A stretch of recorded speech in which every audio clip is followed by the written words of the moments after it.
Misi. Iya, halo Listia. Silakan masuk, Listia, saya masuk.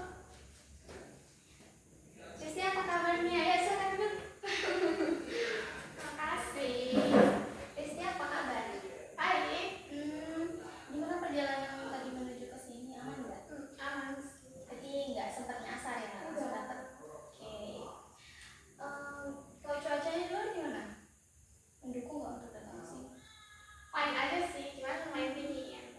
Oke, tapi tidak mengganggu mengganggu perasaan Listia untuk datang ke sini. Enggak. Oke. Nah, jadi kedatangan Listia ke sini tuh ini untuk pertama kali atau mungkin Sudah kedua kali. Oke, sudah kedua kalinya. Terus Listia sebelumnya apa ya sudah tahu tujuan kita melakukan kegiatan ini? Belum. Oke, jadi kalau misalnya Listia belum tahu, jadi costing atau kegiatan konseling yang kita lakukan ini bertujuan untuk apa ya mencari solusi terbaik untuk masalahnya Listia. Jadi saya sebagai ahli profesi BK akan membantu Listia untuk menemukan solusi terbaik untuk masalah Listia yang mungkin Listia hadapi saat ini.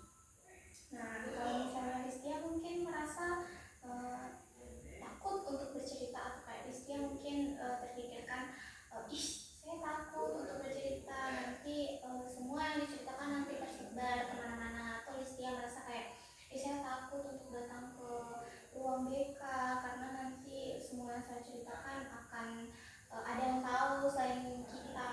Jadi tenang saja Listia, dalam BK itu ada yang namanya asas kerahasiaan yang dimana semua yang Listia ceritakan itu ya hanya di sini saja, hanya kita berdua yang tahu. Jadi orang luar itu tidak akan tahu karena semuanya itu bersifat rahasia, dan kita juga apa ya kalau misalnya sampai membocorkan itu ya kita juga ada hukumnya tersendiri seperti itu. Jadi kita sebagai ahli profesi BK itu tidak sembarang untuk menyebarkan data-data dari konseling seperti itu.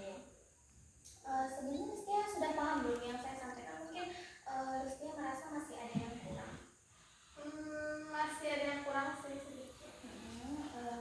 Mungkin Listia belum pahamnya di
Cuman